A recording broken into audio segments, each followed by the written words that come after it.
जय हिंद दोस्तों, आप सब लोगों का स्वागत है मेरे इस YouTube channel RS1819 hashtag exam में। और आज मैं एक और वीडियो लेके हाजिर हूँ, जो वीडियो मैथ्स का है। और इस मैथ्स वाले सेक्शन में सबसे पहले मैं आपको बताने वाला हूँ पूर्ण संख्याएं। ठीक है, पूर्ण संख्याओं के बारे में। तो चलिए स्टार्ट करते हैं। सबसे पहले जिस लिखा है पूर्ण संख्या, पूर्ण संख्याएं होती क्या हैं। ठीक है, जैसे मैं आपको मैं एक चीज़ समझाऊँ पूर्ण संख्याएं क्या होती हैं, तो यहाँ एक खाली स्थान पे मैं आपको बताने वाला हूँ।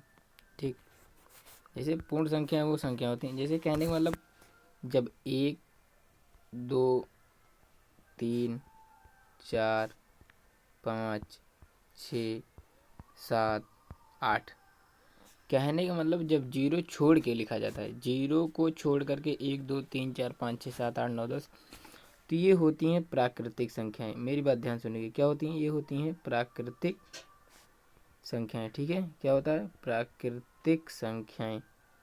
ठीक ना, प्राकृतिक संख्याएं।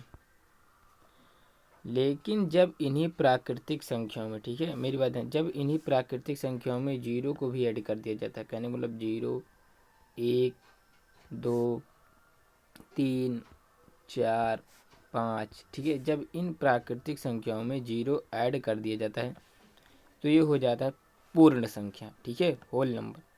जब प्राकृतिक संख्याओं में जीरो को जोड़ दिया जाता है तो वो संख्याएं पूर्ण संख्याएं हो जाती हैं। ठीक, आप लोग इस बात को ध्यान सुनिएगा। जब प्राकृतिक संख्याओं में जीरो को भी ऐड कर दिया जाता है तो वो पूर्ण संख्याएं हो जाती हैं। आपको ये कॉन्सेप्ट समझाने के लिए मैं एक चीज़ आपको समझा सकता हूँ। जैसे कहने का मतलब ये है, जैसे मान लीजिए ये एक पेड़ है। ठीक है, ठीक ना, जैसे मान लीजिए एक पेड़ है, एक पेड़ ये, एक पेड़ ये। ठीक है, इस पेड़ पे मान लो 2 शाखाएं हैं ऐसे। ठीक है, इस पे मान लो एक शाखा है और इस पे कोई शाखा नहीं है। ठीक ना, तो अगर आपको मान लो इस पे लिखना है तो आप बता देंगे 2 शाखाएं हैं, इस पे आप बता देंगे एक शाखा है। लेकिन कोई पूछ ले इस पे कितनी शाखाएं हैं, तो आपको बता, आप ऐसा बोलेंगे इस पे एक भी नहीं है। लेकिन वो एक भी नहीं है को बोलने के लिए आप क्या करेंगे? आपको लिखना पड़ेगा 0। ठीक है, तो ये 0 जो है ना, अगर किसी गिनती के समूह में जीरो भी ऐड हो जाएगा तो वो हो जाएगी पूर्ण संख्या। ठीक, आशा करता हूँ आप बात समझ गए। ठीक ना, वो हो जाता है पूर्ण संख्या। अब आ जाइए हमारे कॉन्सेप्ट पे। लिखा है शून्य सबसे छोटी पूर्ण संख्या होती है और सबसे बड़ी पूर्ण संख्या। लिखा है शून्य सबसे छोटी पूर्ण संख्या होती है और सबसे बड़ी पूर्ण संख्या नहीं होती। ठीक, कहने का मतलब अगर मैं आप लोगों को ये चीज़ समझाने की कोशिश करूँ, जैसे मैंने कहा पूर्ण संख्या कहाँ से स्टार्ट, पूर्ण संख्या स्टार्ट होती हैं 0 से। ठीक है, पूर्ण संख्या कहाँ से स्टार्ट होती हैं? पूर्ण संख्या स्टार्ट होती हैं 0, 1, 2, 3। तो ऐसे डाट डाट डाट आप अनंत तक चले जाइएगा, अनंत तक आपको पूर्ण संख्या ही मिलेंगी। क्योंकि 0 से स्टार्ट हो रहा है तो सबसे छोटी पूर्ण संख्या तो हो जाएगी 0। लेकिन अगर आप सबसे बड़ी पूर्ण संख्या बनाने की कोशिश करेंगे, जैसे मान लो मैंने ये लिख दिया कि ये सबसे बड़ी पूर्ण संख्या है। ठीक है, बहुत बड़ी पूर्ण संख्या से मैंने लिख दी, लेकिन इसमें अगर एक जोड़ देंगे तो इससे आगे वाली बन जाएगी। कहने का मतलब पूर्ण संख्याओं का अगर पूछा जाए कि सबसे बड़ी पूर्ण संख्या क्या होती है, तो सबसे बड़ी पूर्ण संख्या कोई नहीं बता सकता। ठीक है, हाँ, सबसे छोटी पूर्ण संख्या 0 होती है। ठीक, ये बात दिमाग में आप लोग अपने रखिएगा। ठीक, फिर उसके बाद अब जब ये पूर्ण संख्याएं पता चल गई ना, तो इस पर कुछ नियम निकल गए हैं जो मैंने यहाँ पे लिखे हैं। आप लोग ध्यान देखिए, मैंने लिखा है पूर्ण संख्याओं पर, थोड़ा सा इसको मैं बड़ा कर देता हूँ ताकि आप लोग दिखाई दे। लिखा है पूर्ण संख्याओं पर संक्रियाएं तथा गुणधर्म। ठीक ना, पूर्ण संख्याओं पर संक्रियाएं तथा गुणधर्म। ठीक, फिर अब मैं इसको आप लोगों को देखिए, ये ध्यान से देखिए, पूर्ण संख्याओं पर संक्रियाएं तथा गुणधर्म। ठीक ना, अब ये जो पूर्ण संख्याएं हैं इस पे कौन कौन सी संक्रियाएं तथा गुणधर्म होती हैं। ठीक ना, ध्यान से देखिएगा। सबसे पहला इसका क्या है? सबसे पहला योग का संवरक प्रगुण, योग का संवरक प्रगुण। ठीक ना, क्या है योग का संवरक प्रगुण। ध्यान से देखिए, क्या है? योग का संवरक प्रगुण। ठीक ना, क्या है ये? योग का संवरक प्रगुण। ठीक है, अब योग के संवरक प्रगुण में क्या होता है, ये उसके आगे मैंने परिभाषाएं अपने हाथ से सब लिखा हुआ है। ठीक है, लिखा है दो पूर्ण संख्याओं का योगफल सदैव पूर्ण संख्या होता है। ठीक है, यह पूर्ण संख्याओं का संवरक प्रगुण। ध्यान से देखिएगा, लिखा है दो पूर्ण संख्याओं का योगफल। ठीक ठीक ना, इसको थोड़ा मैं पतला कर दूं ताकि आप लोगों को दिखाई दे, सही से क्लियर हो। दो पूर्ण संख्याओं का योगफल सदैव पूर्ण संख्या होता है, यह पूर्ण संख्याओं का संवरक प्रगुण है। ठीक है, अब चलिए मैं आपको ये एग्जाम्पल लेके समझाता हूँ। ठीक, फिर से पढ़िएगा एक बार। दो पूर्ण संख्याओं का योगफल सदैव पूर्ण संख्या होता है, यह पूर्ण संख्याओं का संवरक प्रगुण है। ठीक, अब आप आगे इसको ध्यान समझिएगा पीडीएफ के थ्रू। ठीक ना, तो मैं पीडीएफ लेके आपको ये चीज़ें समझाता हूँ। अब आप ध्यान से देखिएगा। तो मैंने क्या बताया था, मैंने कहा था संवरक प्रगुण। ठीक है ना, संवरक प्रगुण। ठीक, अब ये संवरक प्रगुण क्या होगा। मान लीजिए आपने एक संख्या ले लिया 0, ठीक है, और दूसरी संख्या आप ले ली 2। अच्छा मान लो, और एक दूसरा अलग सिस्टम, मान लो आपने एक संख्या ले ली 3 और एक संख्या ले ली 5। ठीक है, अब आप 0 और 2 इसको जोड़ो तो इसका आंसर क्या आ रहा है, इसका आंसर आ रहा है 2। ठीक है, ऐसे मान लीजिए, और आप 3 और 5 को जोड़िए, इसका आंसर क्या आ रहा है, इसका आंसर आ रहा है 8। ठीक, इन दोनों का आंसर जो आ रहा है क्या, एक का आ रहा है 2, एक का आ रहा है 8। अब आप ये बताओ 2 और 8 पूर्ण संख्या है कि नहीं है, पूर्ण संख्या है ना।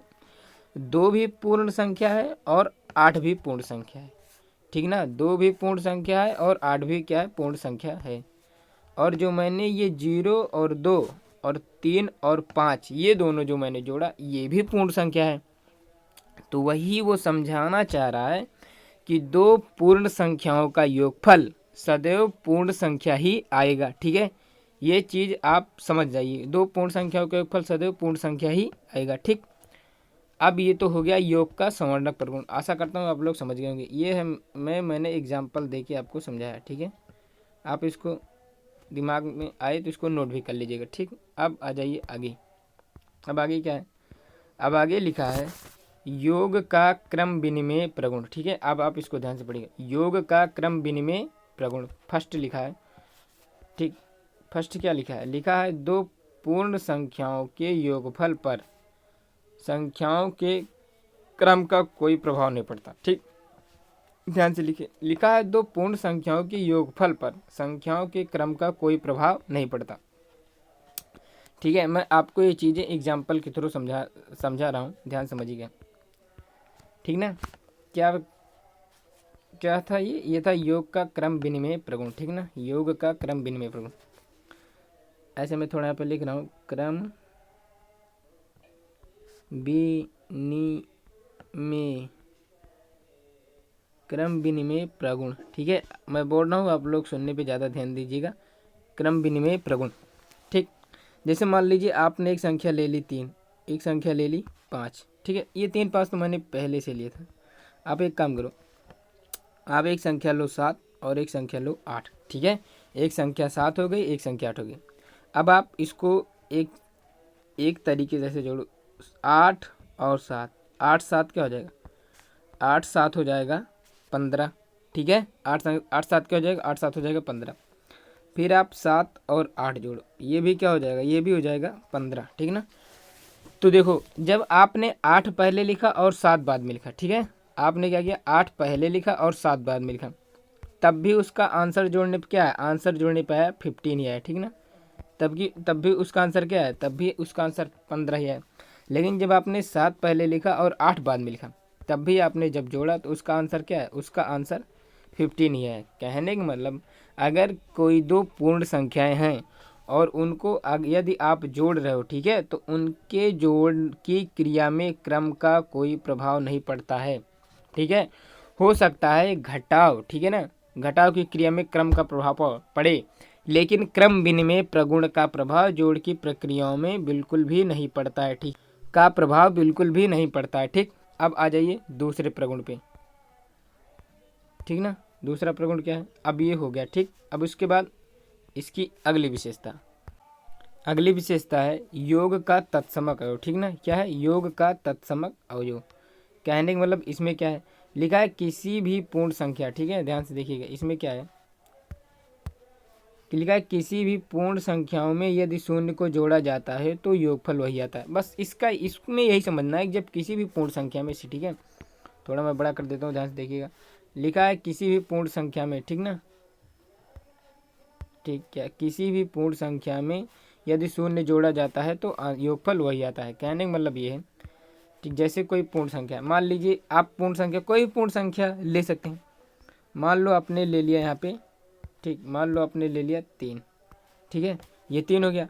अब आप 3 में अगर शून्य को ऐड करेंगे तो आंसर क्या आएगा, 3 ही आएगा, ठीक है ना। आप कोई भी पूर्ण संख्या लो, 7 ले, उसमें शून्य ऐड करो, आंसर क्या आएगा, 7। कहने का मतलब जब किन्हीं दो पूर्ण संख्याओं में, ठीक ना, जब किन्हीं पूर्ण संख्याओं में 0 को ऐड किया जाएगा तो उसका आंसर जो निकल के आएगा ना, जिस संख्या में ऐड किया जाएगा वही संख्या निकल के आएगी, ठीक। अब आप बात समझ गए, ठीक ना। ये होता है योग का तत्समक अवयव, ठीक ना। अब उसके बाद अब यहाँ पे एक मैंने नोट लिखा है, शून्य को पूर्ण संख्या के लिए योज्य तत्समक कहते हैं। ऐसा पूछा भी जा सकता है कि योज्य तत्समक कहते हैं पूर्ण संख्याओं का, तो शून्य को, 1 को, -1 को, ऐसा, ठीक है ना। तो आप इसको नोट करके अपने दिमाग में रखिएगा, शून्य को पूर्ण संख्याओं के लिए योग्य तत्समक कहते हैं। फिर उसके बाद अब इसके बाद इसका लास्ट नियम, ठीक है, लास्ट नियम ध्यान से देखिएगा क्या है। लिखा है योग का सहचर प्रगुण, योग का सहचर प्रगुण, इसमें आप ध्यान से देखिएगा क्या है, 3 पूर्ण, ठीक ना, क्या है,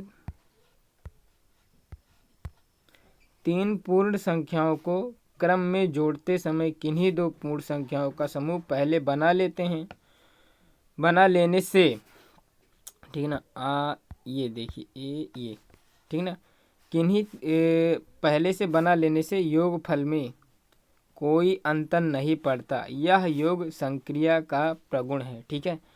मैं आप लोगों को ये चीज़ें एकदम अच्छी तरीके से, जैसे लिखा 3 पूर्ण संख्याओं को क्रम में जोड़ते समय किन्हीं दो पूर्ण संख्याओं का समूह पहले से बना लेते हैं, बना लेने से, ठीक है नहीं, ठीक है, ये गलत हो गया,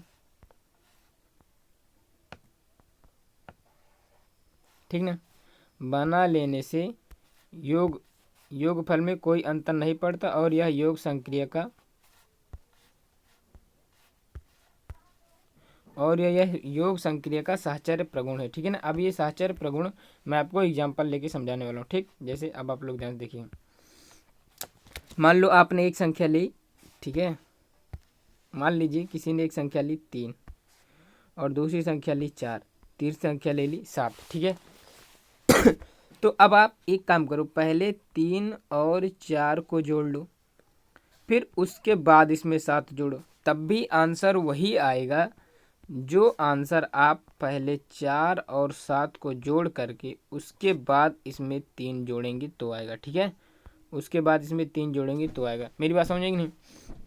कहने का मतलब जब कोई 3 पूर्ण संख्याएं दी गई हों तो उनमें से किन्हीं दो पूर्ण संख्याओं को पहले जोड़ लेने के बाद जब तीसरी संख्या जोड़ी जाएगी तो जो दो पूर्ण संख्याओं को अपने पहले जोड़ा रहेगा उनमें से यदि किसी पूर्ण संख्या का तीसरी वाली पूर्ण संख्या के साथ पहले जोड़, कहने का मतलब किन्हीं भी 3 संख्याओं को जोड़ने पे पहले 2 जोड़ लो उसके बाद तीसरी जोड़ने पे पूर्ण संख्याओं के साहचर्य प्रगुण में कोई भी फर्क नहीं पड़ेगा, ठीक है।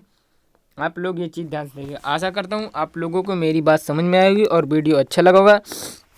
वीडियो में बताई गई बातों से आप लोग संतुष्ट हैं तो वीडियो संतुष्ट क्या है, ठीक है, बताई गई बातों से संतुष्ट हैं और संतुष्ट क्या है वो सारी चीज़ें मैंने सही बताई हैं, ठीक है। तो आप लोग वीडियो को शेयर कीजिए और अपने दोस्तों के साथ ज़रूर शेयर कीजिए। और ये जो मैंने ये जो लिया है ये जो है क्लास 6 यूपी बोर्ड का है और ये जो है ना इसके बाद इसकी